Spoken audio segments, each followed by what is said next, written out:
Hello and welcome to the Sands of Time Review channel. It is your host Sammy Thunder here today. Today I am here to present to you a owner's review of the Omega Speedmaster first Omega in space. As you can see here, the watch I'm holding is the FOIS, but it is the first generation reissue. And obviously we do know that the second generation of the FOIS has been released not some time long ago, and henceforth I will provide to you a bit of a comparison between the generation 1 and the generation 2 of the first Omega in space, and towards the end we can look at a Speedmaster purchasing guide between the first Omega in space generation 1, generation 2, the normal Speedmaster professional, and other watches like the Ed White, for example. But first and foremost, I would like to present to you an owner's review of this watch here. As you can see, the watch is on a aftermarket bracelet. Some would not be able to tell, but this is a JB Forstner bracelet, and I really wanted this bracelet because it evokes a nice vintage feel of the original FOIS, as originally the watch comes on a leather band, and yes, it is an old used leather band. It is a nice comfortable calf leather, but as you can see it has its wear and tear. The watch has been purchased on the pre-owned market, and the particular service history of the watch is unknown. So when I purchased this watch, it was a pre-owned watch, and pre-owned from a dealer, albeit, but it had no service history. It has no papers, but it does come with the full box set with the tag. It just doesn't have the warranty papers. So that is one of the gripe, but as you can see, it is an older watch. The first Omega in space, especially this version here, was introduced in 2012 as a first gen reissue of the CK2998-1 that was worn by Wally Schirra in the Sigma 7 mission. So there's quite a lot of history and heritage to this watch. And then the watch was discontinued in 2020. Only recently, within the 1 year, we had the generation 2 of the first Omega in space. Now there are subtle differences between the Gen 1 and Gen 2, but first and foremost, the Gen 1 is more of a recreation or a reinterpretation of the CK2998-1. The generation 2 would be more of a recreation as well, a slight reinterpretation, but trying to stay a little bit more truer to the original. The case, the main thing about this watch is the case. The case here, that a lot of people describe this as the CK2998-1 case, but actually this is slightly different to the original case. The original case was more of a watch with, even though this watch features the straight lug case, it's just the difference would be in this very aggressively done and nicely done chamfer, which gives it a more luxurious and dressy appeal, in my opinion. And this is something that they amended in the generation 2 of the FOIS to be more like the original, which uses a similar case to the Ed White or the Speedmaster 57 in its current iteration right now. So it uses the same case as that. This particular watch features this kind of case, and it originally comes on a calf leather strap only. I have another strap where I have put the buckle, and this is the buckle that you do get this strap. So very simply done Omega buckle. This is the Omega part number. So to get the dimensions out of the way, it's very similar to the Gen 2. It is a 39.7mm diameter case featuring a 14mm thickness, and features 19mm of lug spacing here, and a lug to lug of approximately 47mm. Now, even though this watch is 14mm thick on paper, this watch doesn't feel one bit thick at all, and it's mainly to do with how the watch case profile is, the side profile. You can see that there is a box sapphire crystal, and that box sapphire crystal adds a little bit of depth to that as well. But the way Omega has broken the case, especially with the addition of this chamfering, it's a really good way of making a watch with a thick thickness on paper feel much thinner, and I feel like Omega has done this. When I wear this watch, I never feel like I'm wearing a thick watch or a heavy watch. It just wears extremely comfortably, and that's the main thing. The watch is so elegant and highly finished with the very nice high level of brushing, and then you have this very nice aggressive chamfer. Very reminiscent, really. It feels like I'm holding a Grand Seiko at times, and you can tell that it's a very high chamfer because it's very high level of finishing. As you can see here, is that it's very mirror-like, and I hope the camera is trying to do this justice here, but as you can see, it is mirror polishing.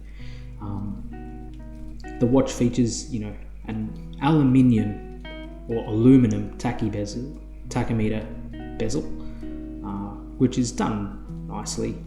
What can you expect?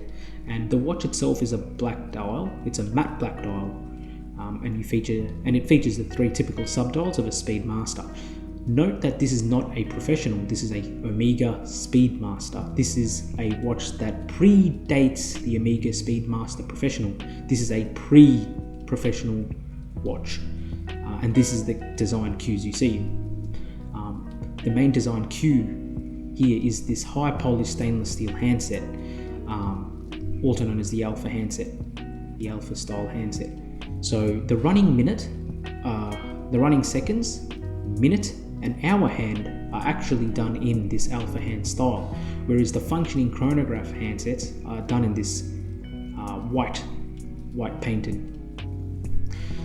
Obviously, this is for high legibility, and that's why in the Speedmaster Professional, all the hands are actually in this white paint coated, it has this white paint coated handset. It's more of a functional watch, and it also features crown guards, protectors for your pushers. So that's why the diameter of this watch is actually a tad smaller than an Omega Speedmaster Professional. Now the watch itself features this nice, matte black dial. One thing to note on this model is that there is no anti-reflective coating on the crystal, and you can kind of tell, in this video that, it doesn't feature that. But nonetheless, it's just a stunning watch, and it has 3 actually sunken subdials. I'm trying to get a nice macro video here. And the watch itself features luminescent paint.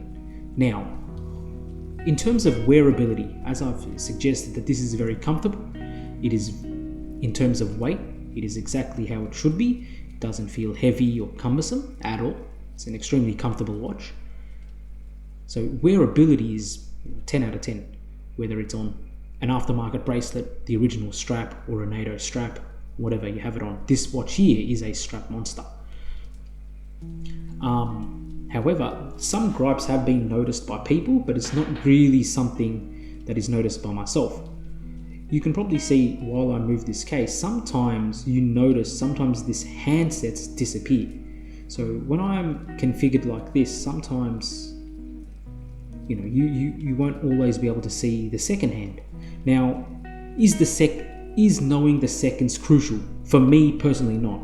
So long as I can tell the time, it's fine. And knowing that there's luminescent paint on the hour and minute hand, even if this handset disappears, due to the reflection, due to the high nature due to the high polishing on the black dial, sometimes these handsets are known as disappearing hands. However, with the luminescent paint, I'm always in this position where I can tell the time. So that's the important thing, is that it can still tell the time. So, yes. So that's one of the main gripes people have with this watch. Compared to the Generation 2 styling in terms of the layout is very similar, However, the dial that they've chosen to use is a bluish grey dial, and it uses this pumpkin luminescent. So that's something to note. It's trying to be a watch recreating a 1960s watch exactly.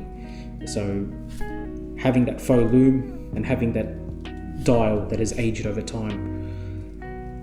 One thing to note about this particular Speedmaster, the Generation 1, is the use of the Omega type font and the Omega logo here. This is a modern Omega type font and logo. So and this is why I say this is more of a recreation and a reinterpretation of the FOIS. It's mainly because of these subtle design cues, right? There's so many distinct design differences to the original that I cannot say that this is a reissue of a CK2998-1. Personally speaking, I would prefer to have a period correct logo and type font for Omega, and that has been corrected in the Generation 2. However, I'm personally speaking, I'm not a fan of the faux luminescent paint on the Gen 2. It's very, very aggressively done because it's trying to evoke the age of loom from the 1960s until now. So look, some like it, some don't. Aesthetically, it really is dependent on what you prefer. This here is more of a modern recreation. So it's like a modern version of the existing watch in terms of the design aesthetic. However, in terms of the technical superiority, the Generation 2 destroys this one because it features the 3861 movement, whereas this features a 1861, which is a non-hacking movement. The hacking doesn't necessarily bother me. It is an old movement, and this watch is based on a legendary caliber, the Lemania 321. It is a direct derivative of that. So that's something to note. One thing to note, and some subtle differences between this and the newer Omega, first one in space, is the caseback. The caseback on this particular watch is done to a much higher standard and degree, whereas the Generation 2 is much more just your basic laser engraving. However, that's how it was originally. I feel like what they did here in this recreation in the Gen 1 is much better. As I told you, that this watch is a numbered edition between, that was created between 2012 and 2020, and I believe there's around 15,000 units. My number is 6709, so watch was probably created between 2012 and 2020, probably 2016 or 2015, 2017, who knows, I haven't checked. And you have the distinction here that this is a numbered edition, and it's written on the case. I really like the case back. It's done very well. This is a very high level case back. It's got that nice kind of like gadroons on the case back, and then you have the Hippocampus logo and the first Omega in space and the date of the mission of October. If I try and get this in, October 3rd, 1962. Very beautiful watch, honestly, that this watch is. Now, the Gen 2, obviously, it comes on an actual bracelet made for the case, whereas this particular case that is discontinued, that you won't get any more, even though it has a 19mm lug width, just like the case in the Gen 2. The Gen 2 case is based off the Speedmaster 57 and the Ed White. So the bracelet on those actually don't fit on this, because I believe the lug holes on these cases are in different positions as the lug holes in the Gen 2. This was one of the first things I pondered, was I would like to own the period correct original Omega OEM bracelet. Unfortunately, it's not possible. However, you can get an affordable alternative in the JB Forstner, albeit not going to be up to the standard of the Omega, which would feature, modern aesthetics such as or functional aesthetics such as the on-the-fly micro adjustment. So those would be some of the differences. It really depends if you think you need the technical superiorities. Obviously this watch here is discontinued, however sometimes you can find a pre-owned bargain. In this case for myself, I got this watch for 5,500 Aussie dollars. Of course it didn't come with the papers, but some versions, you could probably find something on the pre-owned market between 5,500 and 9,500 now. The value of this watch, in terms of monetary value, the Gen 1, I believe, has gone up a little bit in price when I look at prices on the Chrono 24, simply because of the release of the Gen 2 and the scarcity of this particular model. So that's one thing. If you would like the modern version, you like the design aesthetics, you will get a superior movement, the superior tech, anti-reflective coating in the underside of the dial in the Gen 2. I mean, it does everything. It is a superb watch to consider in this day and age. But if you have considered the Gen 1 in the past, and if you can find one on the pre-owned market, people do snap these up pretty quick. And if you get a good price, I mean, why not just consider something like this? You can get yourself a JB Forstner bracelet. You can get yourself different leather straps, different functional straps. It's just as versatile. In fact, I would say this is much versatile with the, very basic Speedmaster, the black dial. And this is why I say this is more of a recreation, but created in the modern times because of the lack of faux luminescent paint and, the stark black dial here compared to the Gen 2. Now, you can get some accessories from the Gen 2, and I got this particular buckle from Omega. Very nice. This is a new period correct Omega buckle for the Generation 2, first Omega in space, and you can get this for $90, and it's done to a very high standard. If you can look at the polishing and the brushing, it's very tastefully done. If you compare that to the original on the Gen 1, it's okay, it's good, but it's simple, it's okay. I much prefer to have a period correct buckle in this case. And it only costs $90. So this is the part, right? This is the part number. If you can go to Omega, you should be able to get this from 90 to 100 Australian dollars. I believe it's probably made in Italy, and yes, I do have the extra accessory required to install that. So yeah, that would be a simple overview. Now, on to the part where I discuss this as a Omega Speedmaster purchasing guide. Before I considered this watch, I actually wanted the latest 3861 Omega Speedmaster. I wanted the new Professional, and that watch is perfection in terms of the design. I don't think they can improve much on top of that. They've improved the movement. You get a Meta certification. You get a lot in the 3861. You get a much better bracelet.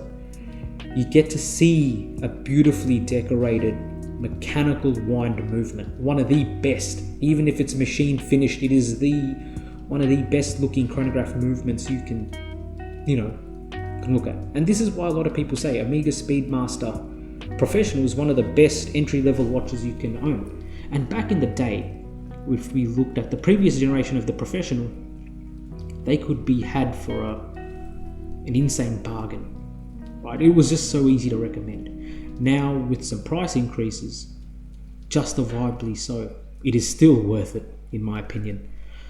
So why did I go for something like this? It's just the simple fact that I knew a lot of people had the normal Professional, and I wanted something different. I knew about the FOIS for a while, it's just that I couldn't get one very easily. Simple as that, I couldn't get one easily, and when the opportunity was given to me, I knew I couldn't let it go, and I picked it up. So that's the story about how I purchased this watch. and why I did that. But I'm telling you, even getting a professional is such a great watch. And when I first purchased this watch, I was looking at other Speedmasters after that. I was looking at the Broad Arrow. I was looking at the Dark Side of the Moon. I was looking at the professional. You kind of get hooked into this model of watch. The Speedmaster is an extremely successful line for Omega, right? So if you want a watch that does technically everything, when we look at the professional, it features the twisted lugs instead of the straight case, more tooly with the handset, a much more raised dial. It is a very, very worthy purchase. But if you're someone that wants something different, a little bit different compared to the Speedmaster Professional, because you think everyone has one, just like everyone, has a Rolex Submariner, you want something slightly different, then you can consider the FOIS. If you don't really care about the original bracelet configuration and the 1861 movement, you can consider something like an FOIS Gen 1 if you can find it on the pre-owned market. Save yourself money, because the Gen 2 costs 13k. This here, between 5,500 to 8,500. If you're okay with using, if you really want a bracelet, you can get a JB Forstner or any other period correct bracelet from JB Forstner. It's not going to be as good as an Omega bracelet, but it's good enough for me. It is quite nice, actually, the bracelet, if I say so myself, but it's not going to be as solidly built as the Omega bracelet flat link. This Forstner bracelet has this stretch link, which I have actually used in the summer. It has actually expanded a bit, which was interesting. So there is some use case to it, and you do get quite a lot of this micro adjustment. So you should be able to find a very suitable fit, and it should be very easy to find a fit, because you look at the dimensions of these flat links. There are so many of them. It's very small links. You should be able to find a very suitable fit on the bracelet. And if you don't really care about the bracelet, and you want to wear the watch just like how it was worn back in the day, probably by Wally Shearer or other people out there who owned this watch on a leather strap, then go for it. You can get the period correct bracelet, or get something. This is a shell Cordovan, strap aftermarket, and I've put it on this, buckle. But sooner or later, I will get a new strap and use this buckle for the winter time. But right now, I've just been wearing this watch purely on this bracelet, and I've been wearing it on the bracelet for around 6 to 7 months. It's fantastic. It's good, functional, easy to configure, easy to size, works well with the watch. As you can see, the quality is fairly good for what it is, and it's a flat link. I really like flat link bracelets. In fact, I heavily considered the Speedmaster 57 before I considered this, but the price was just, it was really hard to justify the price. So yeah, it really depends what you want. You kind of need to decide for yourself. Do you want a professional, or do you want a watch that predates the professional? Do you want some different design aesthetics? Do you want something functional? Do you want something true to an original? Back in the day, before the Gen 2 FOIS was released, you could say this is the poor man's Ed White, right? This was the closest thing you could get to an Ed White. Obviously, the Ed White features a 321 caliber, and this doesn't. But in terms of the design aesthetic, the case used here, the straight lug case, getting this flat link bracelet, something to consider. Now with the Gen 2 FOIS, that's now, a much more affordable version of the Ed White if you think about it. And I really like the Gen 2 FOIS. It's very well done. It really just depends on the loom. There are watches from Omega that I considered, such as the Omega Speedmaster Trilogy Edition. Had a bit of faux luminescence, Very similar to the Ed White, straight lug case, original flat link bracelet. Had a bulkier clasp though, but really, really good watch nonetheless. Had a greyish dial and featured the broad arrow handset, so that was the trilogy. I was almost about to purchase that watch. But yeah, it just really depends on what you prefer aesthetically. Do you really like the faux lume? Because on the trilogy edition, the lume was done less aggressively as to the FOIS Gen 2, but then you can look at the Ed White, the faux, it has a subtle difference in lume color as well. So it really comes down to what's your budget? What are you trying to achieve from the watch? What are you trying to get from the brand as well? Like, what kind of heritage are you after? And you can build upon from there. So this here is a owner's review of the Omega Speedmaster, first Omega in space. This here is actually one of my grail purchases. I really appreciate the watch. This is a keeper. You know, this is an actual keeper, and it's such a robust movement. I don't even know the service history on the watch, if it even has been serviced, but since 2015 or 2016, whenever this was created, it's 2025 now. The watch is at plus 6 seconds a day. It's running perfectly, right? So, testament to Omega's quality, really appreciate it, the 1861 caliber here. So, yeah, thanks for watching. It's the sands of time. Peace.